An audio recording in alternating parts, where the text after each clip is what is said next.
Hello everyone, welcome to Sanmarga classes. ಕೆಲವು ನೈಸರ್ಗಿಕ ವಿದ್ಯಮಾನಗಳು ಪಾಠದ 14ನೇ ಪ್ರಶ್ನೆ. ಮಿಂಚಿನ ಸಮಯದಲ್ಲಿ ಸ್ಥಿರ ದೂರವಾಣಿಗಳ ಬದಲಾಗಿ ಮೊಬೈಲ್ ಫೋನ್ಗಳ ಬಳಕೆ ಸೂಕ್ತ, ಏಕೆಂದರೆ ಅಂತ ಹೇಳಿದ್ದಾರೆ. ಮಿಂಚಿನ ಸಮಯದಲ್ಲಿ ನೀವು ಹೇಳ್ತಾ ಇರೋದನ್ನ ಕೇಳಿರ್ಬೋದು. ನೀವು ಹಳ್ಳಿ ಕಡೆಯಲ್ಲೆಲ್ಲ ನೋಡಿದ್ರೆ ಮಿಂಚೆಲ್ಲ ಸ್ಟಾರ್ಟ್ ಆಗ್ತಾ ಇದೆ ಅಂದ್ರೆ ಅಲ್ಲಿ ಆಲ್ರೆಡಿ ಕನೆಕ್ಷನ್ ಕಟ್ ಮಾಡ್ಬಿಟ್ಟಿರ್ತಾರೆ. ಯಾಕೆ ಹಾಗೆ ಮಾಡ್ತಾರೆ? ಯಾಕೆ ನಾವು ಸ್ಥಿರ ದೂರವಾಣಿಗಳನ್ನ ಬಳಸಬಾರ್ದು?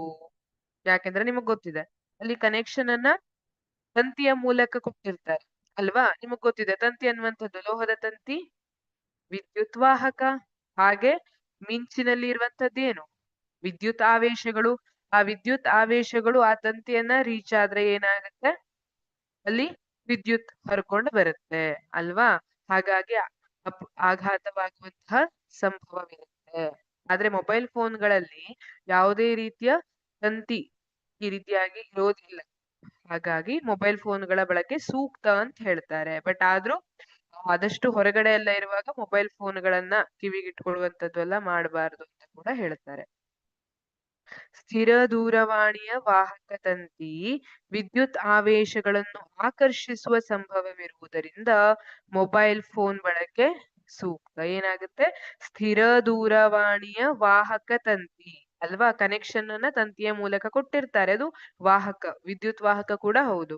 ಆ ವಾಹಕ ತಂತಿ ವಿದ್ಯುತ್ ಆವೇಶಗಳನ್ನು ಆಕರ್ಷಿಸುವ ಸಂಭವವಿರುವುದರಿಂದ ಮೊಬೈಲ್ ಫೋನ್ ಬಳಕೆ ಸೂಕ್ತ. ಯಾಕೆ ಹೇಳಿ? ನಿಮ್ಗೆ ಗೊತ್ತಿದೆ, ಮಿಂಚು ಹೇಗೆ ಉಂಟಾಗ್ತದೆ?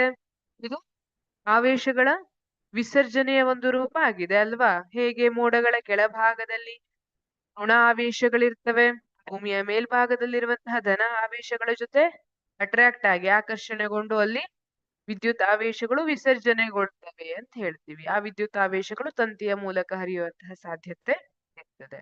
ಹಾಗಾಗಿ ಸ್ಥಿರ ದೂರವಾಣಿಯನ್ನ ಬಳಸಬಾರದು. Thank you.